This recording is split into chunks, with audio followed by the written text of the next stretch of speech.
I looked up and the camera was off, so we had to start the camera back on. But we in Leviticus, I don't know where we stopped at, but we in Leviticus 13 and 32. That's what we in. Read from the brother. I was talking.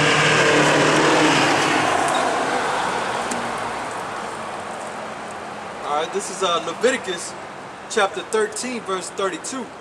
And in the 7th day the priest shall look on the plague, and behold, if the skull spread not, and there be it no yellow hair, and the skull be not in sight deeper than the skin. So yellow hair is what? Leprosy. It deals with leprosy, man. That's what yellow hair deals with, leprosy, man. Okay? And what made me mention it was a woman, so-called black woman, sitting there in a Mustang with blonde hair, man. That's what made me mention that. You got something else? Verse, if I may, Leviticus chapter 13, verse 30. Bring it out. Then the priest shall see the plague, and behold, if it be in sight deeper than the skin, and there be in it a yellow thin hair, then the priest shall pronounce him unclean. See? So, having yellow hair, which is blonde hair, is unclean, man. So he just went up. And we was at 32, okay? We read 32 at first, but he went up to 30. Leviticus 13 and 30. And we read Leviticus 13 and 32 and Leviticus 13 and 30. That's what we just read.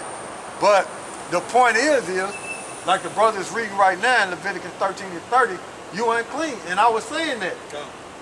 Whenever I see the so-called black woman with blonde hair like that in her head, she lets me know that she's unclean. That's what she let me know. Go ahead. It is a dry skull, even a leprosy upon the head or beard. So, so-called black woman is having a identity crisis. Okay. And she's trying to be like the so-called white woman, because that's where she got the idea from, so-called white woman, and she wants to be unclean like the so-called white woman with blonde hair. Man. My goodness. Man. Look at the predicament we in, man.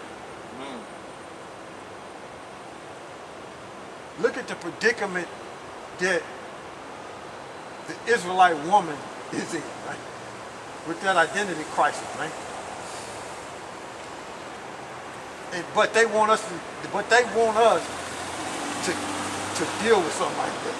Shit.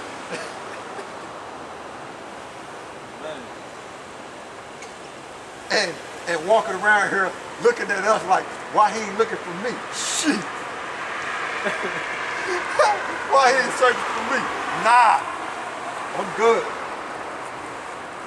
You don't see what like that other. I'm trying to go drink a green smoothie. I ain't got time. Man. Yeah, but go back, bro. I know we cracking jokes, but it's serious business. I ain't got time, man. Smash, all gas, no brakes. Get away from that. She ain't clean.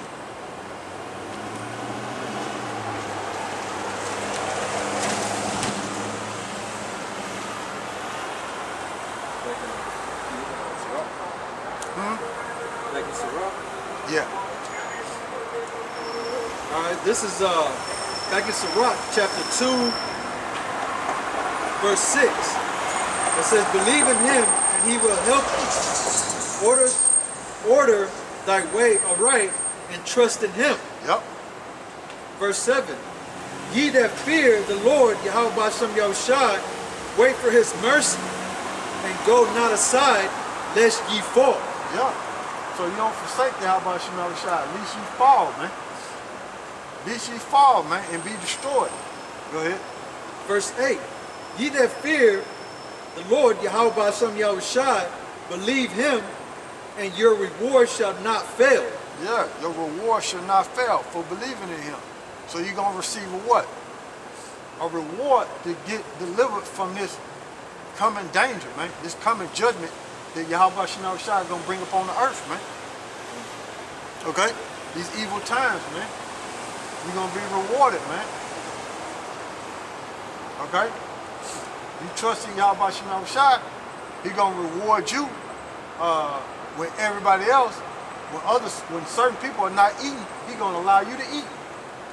Because you trusted in Him. Okay? Through faith. Okay? He's going to get you out of certain situations because you trusted in Him through faith. And you endured certain things before those evil times came, and YAHAWASHI going to say, yeah, he went through this, or she went through this, or she went through this before all this came, and I'm going to help them and take care of them and get them through these situations. Other people going to be in, it's going to be over, man.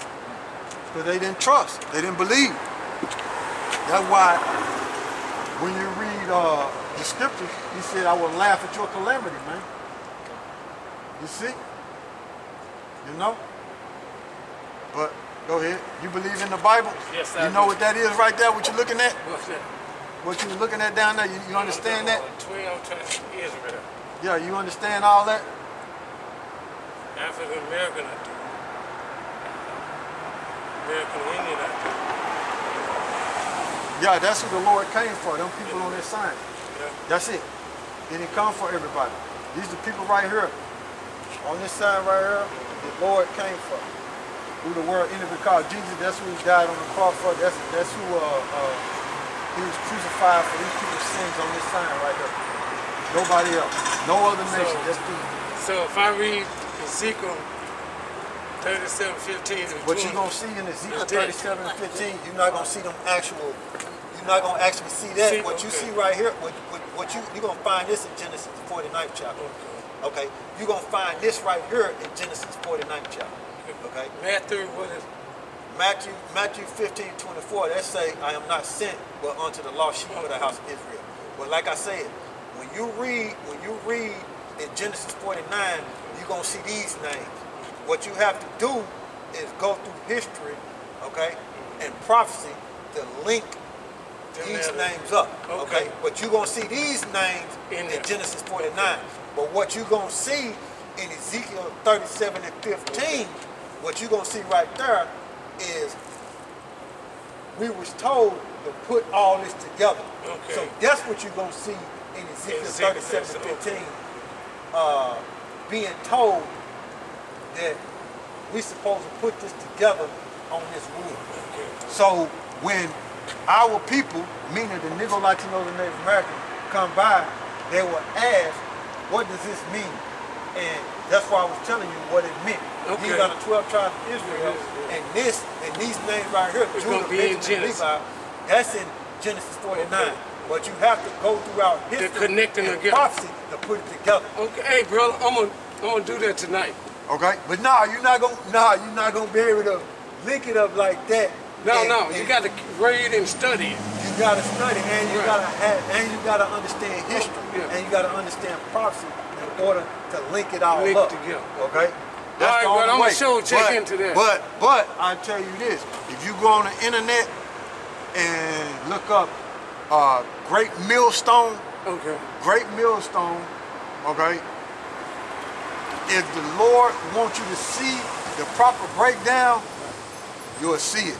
But if you go on YouTube and type in Great Millstone, and videos should pop up of brothers teaching, like myself or other brothers. Okay? Our site is GMS Prophecy and Power. Okay? But I put out there Great Millstone because you gotta, we are a big camp, so you would see other brothers too.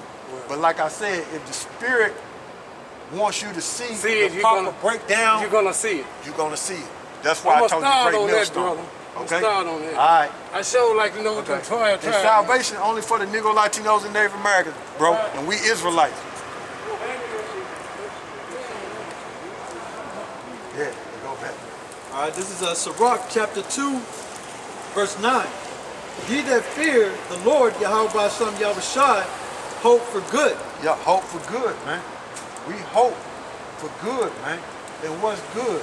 That the Most High bring his will on this earth by what? Fulfilling prophecy is setting up Israel to rule, meaning Negro, Latinos, and Native Americans. And that's what's good. We hope YAHAWASHI make his promises good. Okay? Go ahead. And for everlasting joy and mercy. What's everlasting joy? How are we going to get everlasting joy? In the kingdom. When Israel is set up. Because the kingdom is what? Going to be everlasting. Okay? To prove that, give me Isaiah, what is it? Isaiah 47 and 16.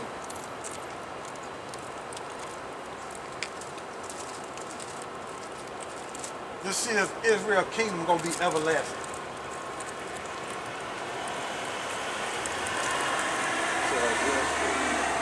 Isaiah 47, and it might be 15 to 16, somewhat in there.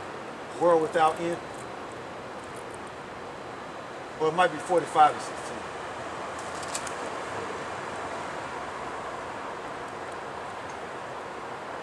Israel shall be saved, a world without end. Kind of 17. It's 45? to 17. Yeah, okay. All I right, knew it was somewhere up in there. All right, this is Isaiah chapter 45, verse 17. But Israel shall be saved in YAHAWASHI with an everlasting salvation. See? Go ahead. Ye shall not be ashamed nor confounded, world without end. Yeah, world without end. So that's the everlasting. Okay? Dealing with the kingdom, man. So go back to Sirach. That's going to be the everlasting joy, man. It's going to be the kingdom, man. You know? Go ahead. This is Sirach chapter 2, verse 10. Look at the generations of old and see, did ever any trust in YAHAWASHI and was confounded? Or did any abide in his fear and was forsaken? See? So you got to go. You got to go into the history and check it out and see if YAHAWASHI forsook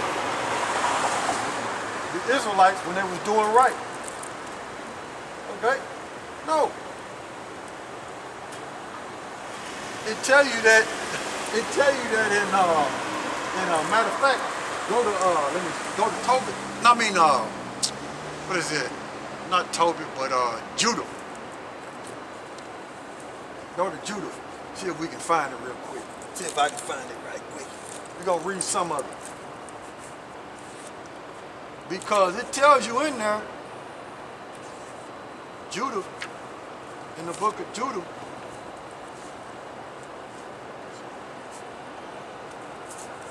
it tells you in there, just to bring it out,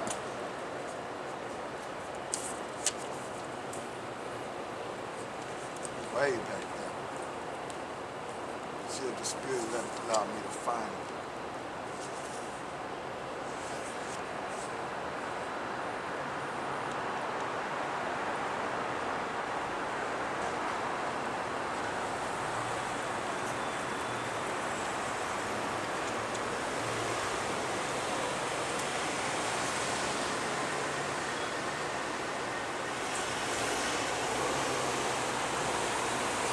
Alright, we can start at 17, Judah 5 and 17.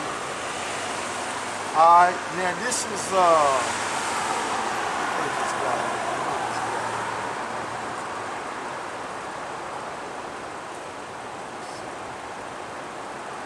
Go ahead and read it, bro. I'm looking for something. So Judah chapter 5 and 17. Yeah. But the whole chapter is good, but I just want some of it because of the time frame. You know.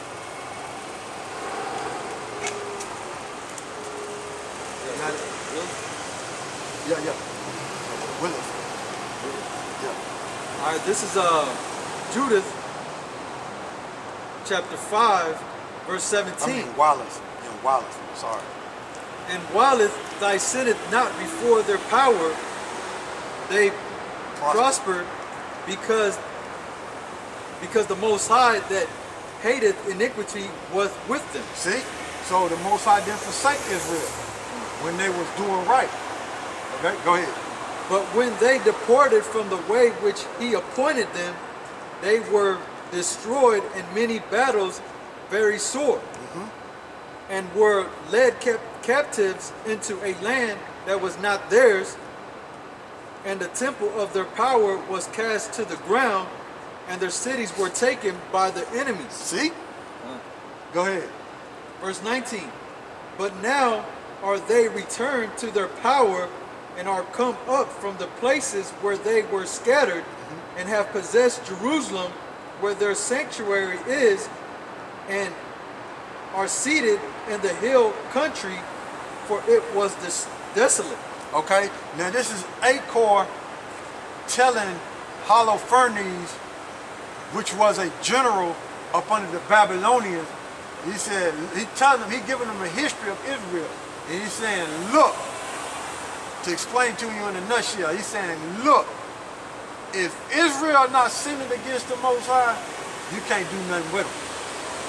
Okay? So they let you know what we was reading in Sirach, checking the history, have the Most High forsake anybody that was doing good, you know what I'm saying, doing his will. No. But Achor telling Holofernes, which was a general up under the Babylonians, in the Babylonians army, okay, he was telling them, look, you can't go against Israel unless they're going off. Okay? You're not going to be able to get them unless they're going against YAHAWASHI. So that's what he's telling, but I'm just speeding you up, but I'm going to let the brother read it. Go ahead. All right, this is verse 20. Now therefore, my Lord and Governor, if there be if there be any error in this people, and they sin against their power, let us consider that this shall be their ruin, and let us go up, and we shall overcome them. See? Go ahead. Verse 21.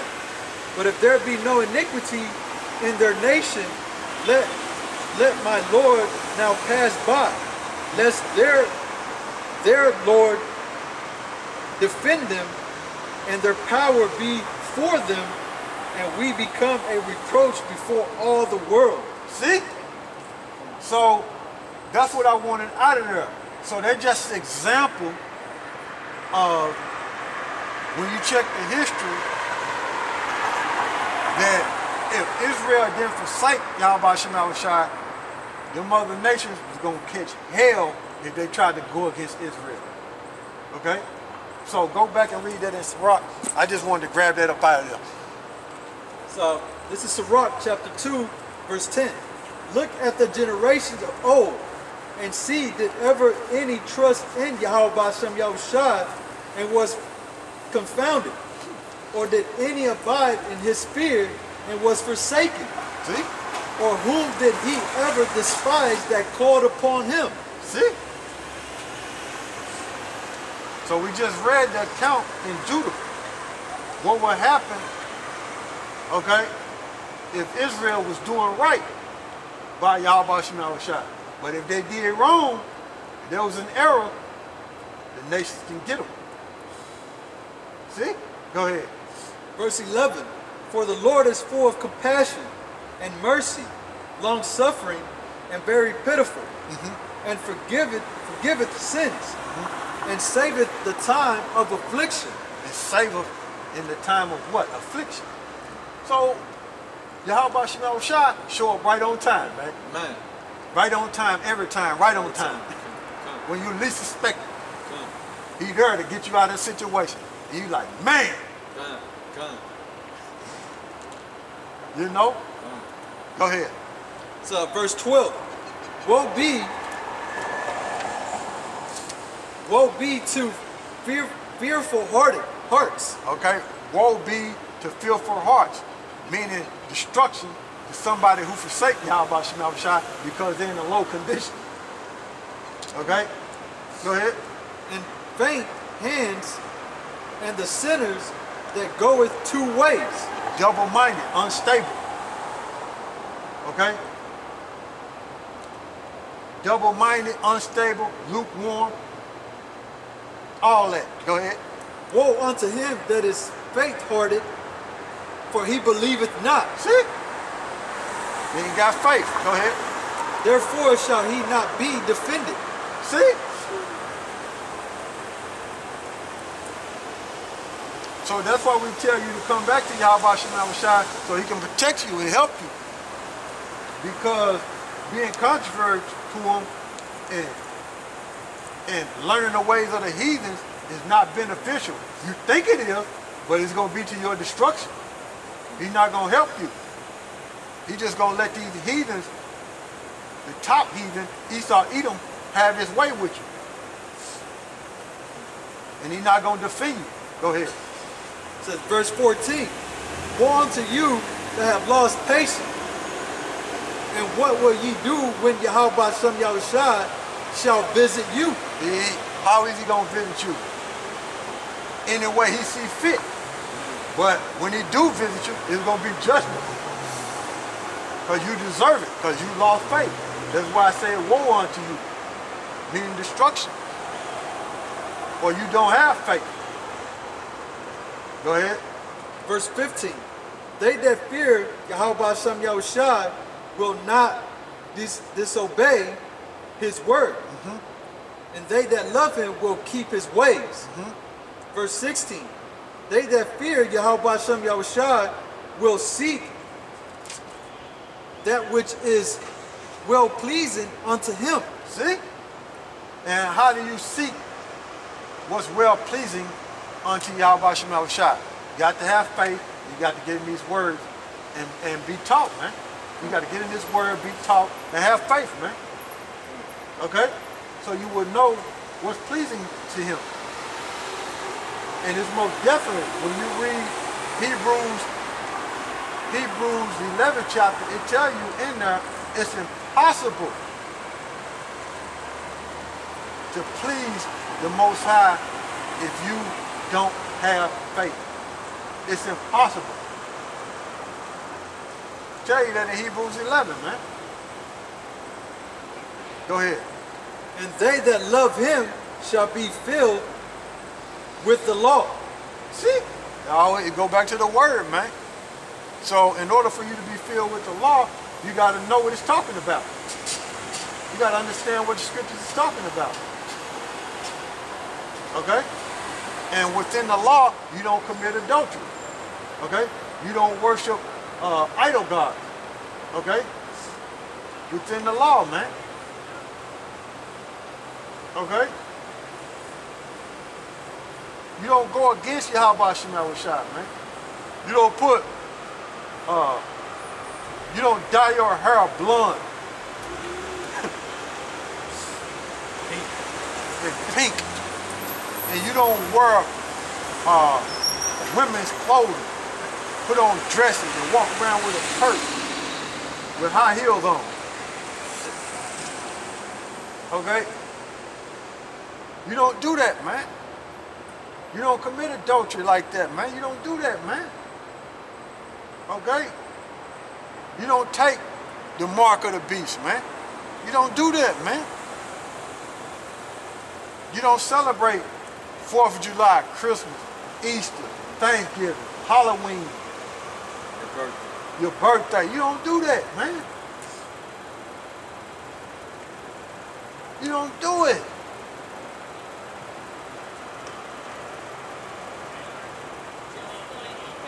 You don't sell your soul to get ahead in this world. You don't do it.